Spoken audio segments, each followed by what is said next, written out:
Masayang araw, mga ka-PL. Natatawa naman ako dito sa dalawang retired Supreme Court Justices, mga kababayan, na ininsulto at pinagtawanan po si Senator Rodante Marcoleta. Ito ho ang video, mga kababayan. Panoorin po natin ang pagtawa, ayan, at pag-insulto nila kay Senator Rodante Marcoleta. Parang mga dilawan yata ito, mga kababayan. Galit yata ito sa mga Duterte, siyempre. Ang Rodante Marcoleta, notado yan na Duterte talaga yung mga yan. Di ba, mga kababayan? At may malaking ginagawa ngayon para masugpo at malaman kung sino talaga ang ulo ng napakalalang korupsyon na sa ating bansa. Gustong-gusto niyang sugpuin. Kaso parang merong nagtatakip, mga kababayan, ng mga kapwa niya senador. At sa kabilang kampo, which is from House of Representative, mga kababayan, parang ganun lang naman. Lahat naman yata tayo, naghihinala, mga kababayan, na parang merong kumukontra ba, no? Parang nilalagyan nila ng barrier, no? Para hindi matumbok kung sino ang pinakaulo at mastermind talaga nitong napakalalang korupsyon sa ating bansa. Parang pinoprotektahan pa ng ilang mambabatas, mga kababayan. Eto ho, ang video nitong dalawang retired Supreme Court Justices, mga kababayan, na pinagtawanan at ininsulto si Senator Rodante Marcoleta. Panoorin na po natin, mga kababayan. At kayo na lamang po ang bahalang gumante para kay Senator Rodante Marcoleta na merong ipinaglalaban, walang iba kundi ikulong at parusahan ang mga kawatan sa kaban ng bayan. Ito na. Yung threatening. Is Mark Oleta, sorry to ask, there are two justices here. Is Mark Oleta considered a legal luminary? In the calibers of lawyers, where does he fall? Lowest lang. Ay, kasama niya si Juan. Kasama niya si Atty. Topacio. Dako ng Topacio yan. Si Jimmy Bondok. Hard guns. Hard guns. Jimmy Bondok. Saan si Jimmy Bondok? Sa legal luminary. Hindi nga siya kilala. Hindi like who? Like, Justice Lascuna, like, you familiar with Mark Oleta's litigation, history? Is he a good lawyer? Is he a legal mind? Fine legal mind, Mark Oleta? He acts like one. I think Marcoleta is still hasn't reached his summit yet. That's a very gusto ko yung mga ganun Yun ang tawag doon, understatement. Parang may room for improvement, ganun. Pero, justices, oh my God, apat pa ayos sa sabi pala yan, Kakagulo na. Nag-resign na si Juan, si Magalong, no? Ayun, Tapos ICI. pinabanatan si Andy Reyes na masyadong differential now. Di ba? Parang hindi mga professional, mga kababayan. Parang hindi nila kabaro si Senator Rodante Marcoleta na kaparehas nilang abogado, mga kababayan. Ngayon, bilang taga-suporta ni Senator Rodante Marcoleta, ipagtatanggol ko siya sa napakaliit na kaparaan ng nalalaman ko lang naman, mga kababayan. No? Kundi itong ating bibig lang. Hindi naman tayo matalino, katulad ng mga retired Supreme Court Justices na yan, di ba? Di hamak. Siyempre, matatalino talaga mga yan, mga bright boy yan, mga kababayan Pero, wala namang ginagawa Pagtatanggol ko lang si Senator Rodante Marcoleta, mga sir, mawalang galang po. Ako'y gumagalang po sa mga mas matatanda po sa akin. Hindi ko po kayo binabastos, mga sir, Hindi ko rin po kayo iniinsulto. Real talk lang po tayo dito, mga sir.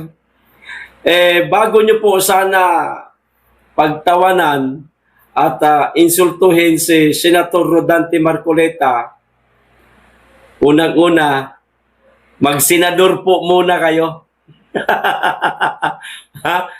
Tumakbo muna kayo sa pagkasenador.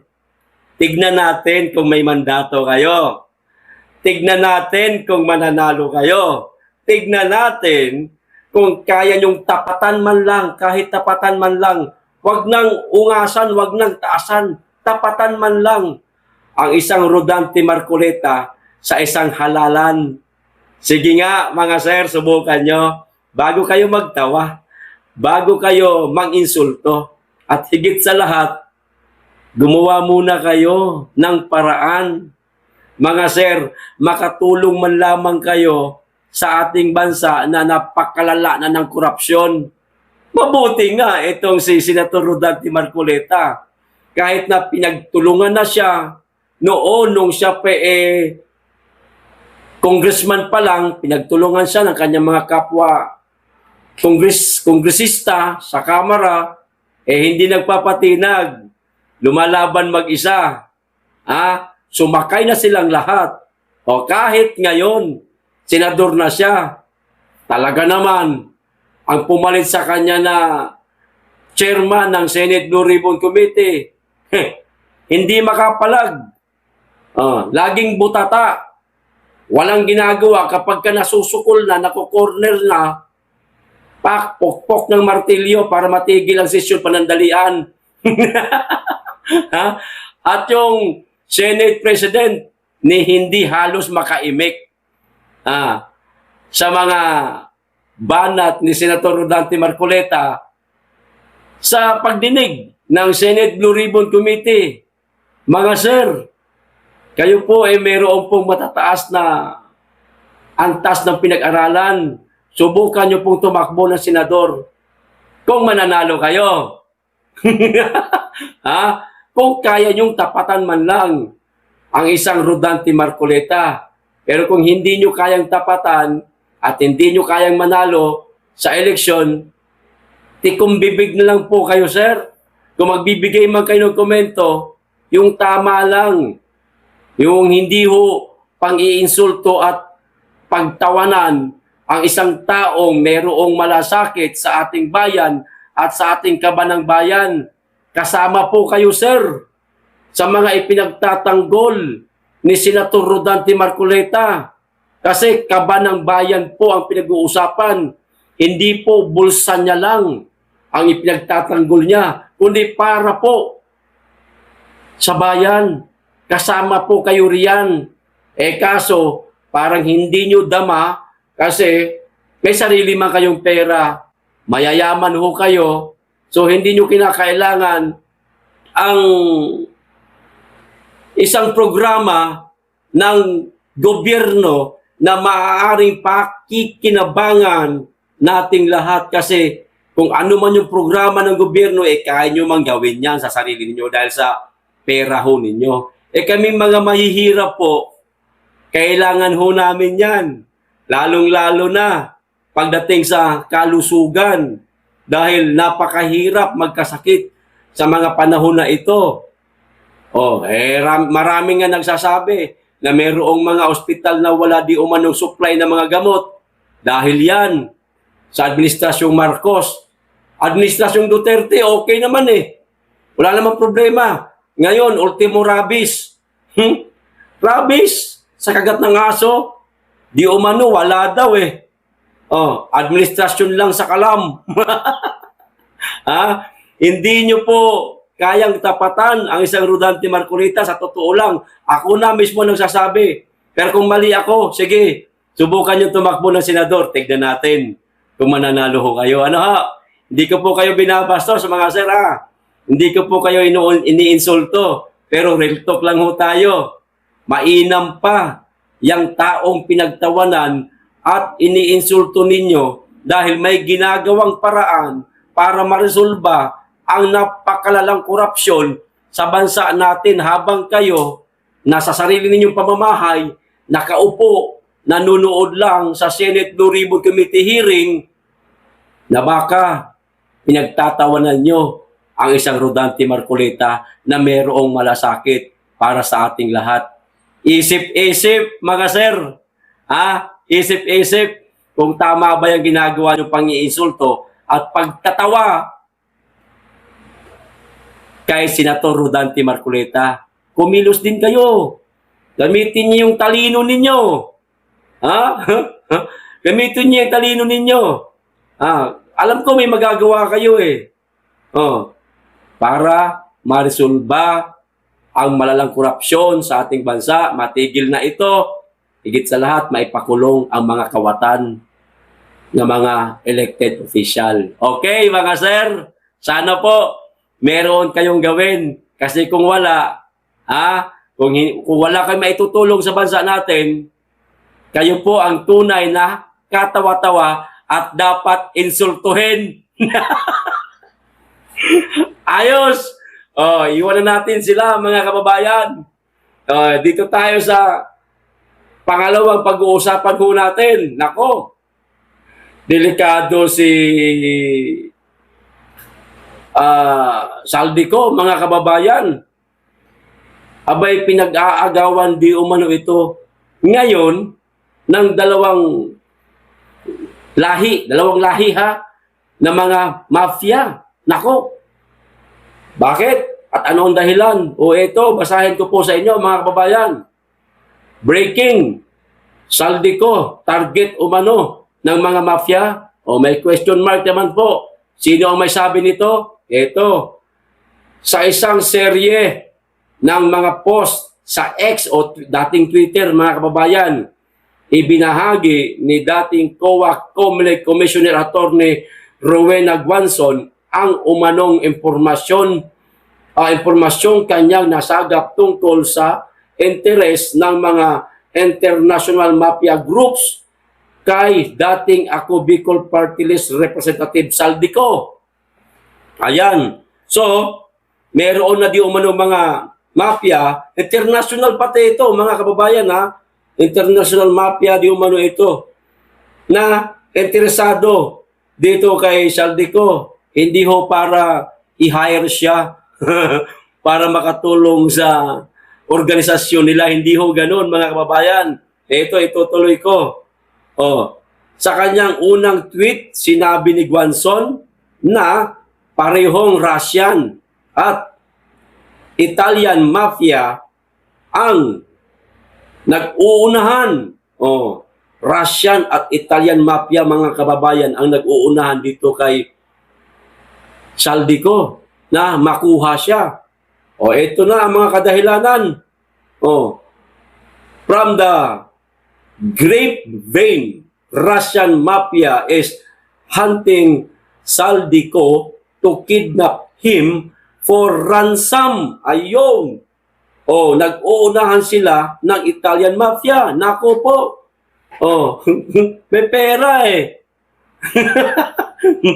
Bilyon-bilyon ng perang dala ngayon ni Saldico, mga kababayan. Yung peso currency na mga nadengoy nitong si Saldico, maaaring na-convert na yun sa dollar, mga kababayan.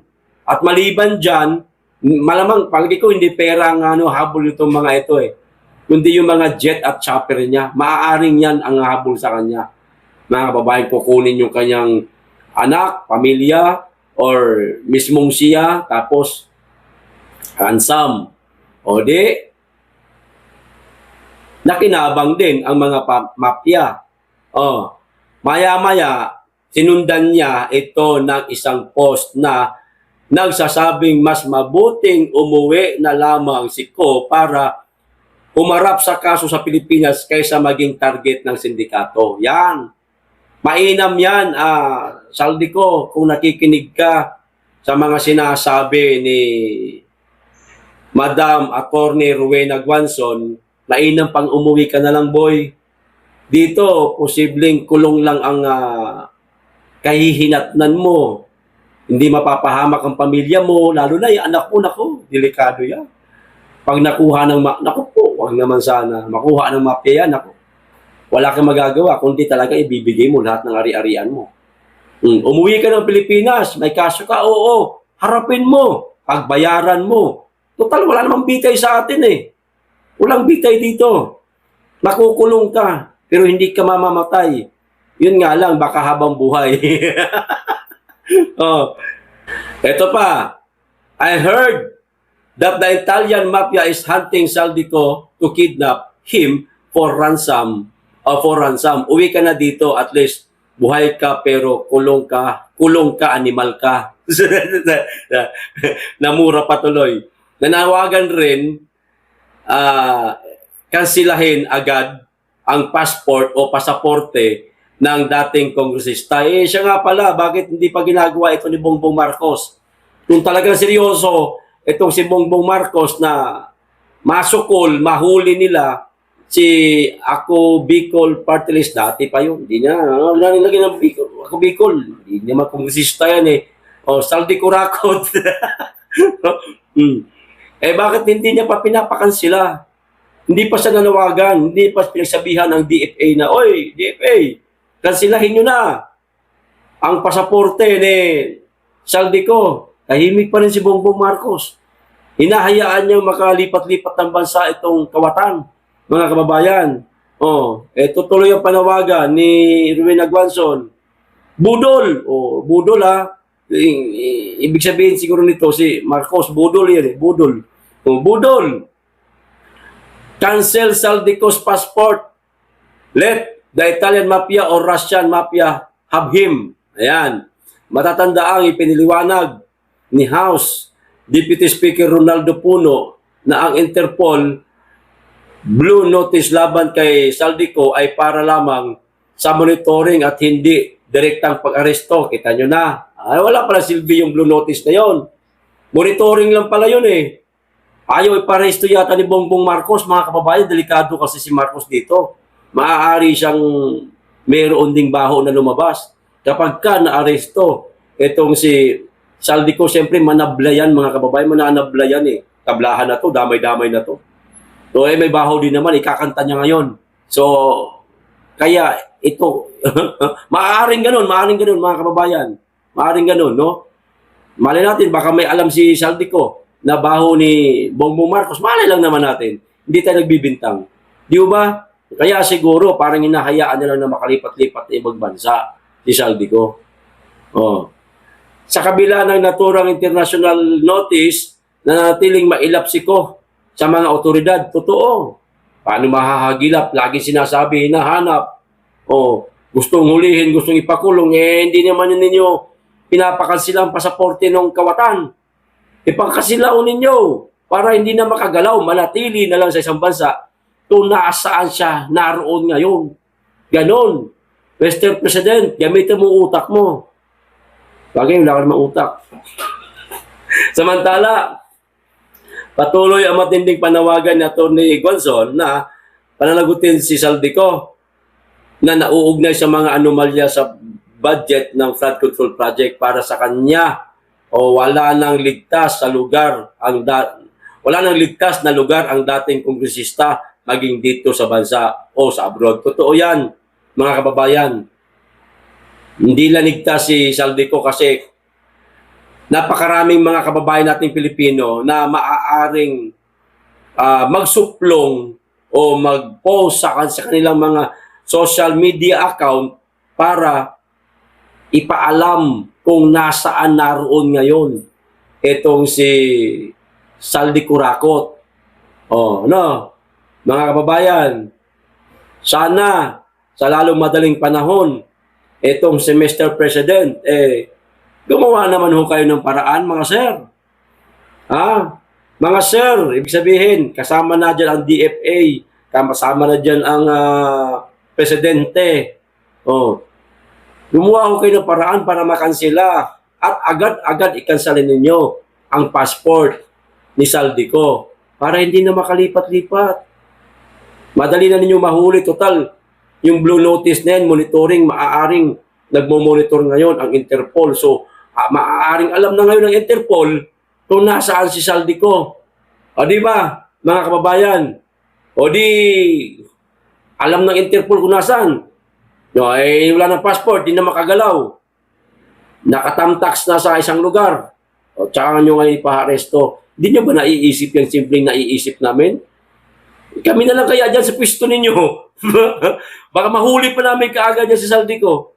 At ang tagal niyong arestuhin yan. Hirap na hirap kayong arestuhin. Ano ba meron kay Saldico? Natatakot ba kay Saldico, Mr. President? Natatakot ba kay Saldico? Ha? Ano bang maaari niyang ibunyag na ayaw niyong malaman ng taong bayan? Ha? Meron ba kayong, meron ba kayong baho? Nagtatanong lang po. Ha? Nagtatanong lang po. Parang natatakot ho kayong arestuhin itong mama eh. Hindi yung matatapos tong issue na to hanggat hindi na sasakote si Saldico, si Martin Romualdez at mga kasamahan nilang mga kawatan. Buti na lang si Romualdez hindi tumakas. At ayan, ipapatawag na daw sa ICI pero wala akong tiwala sa ICI. Mahirap magtiwala dyan, mga kababayan. Ito pa, isang balita. Iwan na natin yan sa Saldico. Bahala na si Marcos dyan. Pag hindi ito nasakote, si Saldico, magduda na kayo. Bagay, kaduda-duda naman yung mama na yan. Ito pa. Itong si Yeye Junel. Yeye Junel. Si Delima, mga kababayan, pumalag. Gigil na gigil kay BP Sara sa budget ng OBP. Gusto ding pataryahan, mga kababayan, gusto pabawasan. Lahat po ng tropa nila, tropa ho nila. Marami yan sila dyan sa kamara na mga tawag nito, mga party list na galit. Ay, hindi naman galit. Maaaring galit, galit sa mga Duterte. Ito, panoorin natin tong video na nagyaw-yaw po si Yeye Junel, mga kababayan. Ito na. Of the committee. Let me say for the record, at least respect the Constitution of the Republic of the Philippines. The whole budget process is something that is being directed and recognized by the Constitution itself. So disrespecting the budgetary process of this body is a clear case of disrespect of our Constitution. Who is she to continuously disrespect or show disrespect to this body as an institution and to the Constitution? If she can afford to be showing herself up to the Senate, including being there and applauding the former Senate President in his privileged speech, which is definitely not part of her mandate as the Vice President, why can't she not spare a few moments of her time attending to her official function as Vice President to defend the budget of her office? Enough is enough. Enough of her brattiness. So, I rise today to manifest my extreme displeasure about the behavior of our Vice President. And in due time, I will move for the decrease in the budget of the Office of the Vice President. I actually intended initially to move for zero budget for the Office of the President, or for the disapproval of the budget for the Office of the President, the Office of the Vice President, in light of those very questionable actuations on the part of the Vice President. But after some mulling, after some reflections, and out of courtesy also and consideration to the personnel and staff of the Office of the Vice President, I'm just now thinking of moving for the decrease, let's say, for the retention of the MOOE and Personal Services budget and get rid of the operational budget for the office of the Vice President. Again, I will move at the proper time during the period. Isa pa tong babae na to, mga kababayan. Kung sino pa yung elected official na nangungunang tumutulong sa ating mga kababayan, lalong-lalo na ngayon sa Cebu, na talagang kinurambos yung lugar nila dahil sa 6.9 magnitude ng lindol Di ba nangunguna si BP Sara? Hindi pa nga pumupunta si BBM sa Cebu. Si BP Sara naroon na At may dalang mga bigas, may dalang mga pagkain. Yung makakain na kaagad, may bibigyan niya sa mga tao. Ngaliban dyan, truck na mga bigas ang dala ng OBP, wing van. Ilang wing van yung dala nila para pamigay sa mga taga Cebu. Pamigay lang pamigay.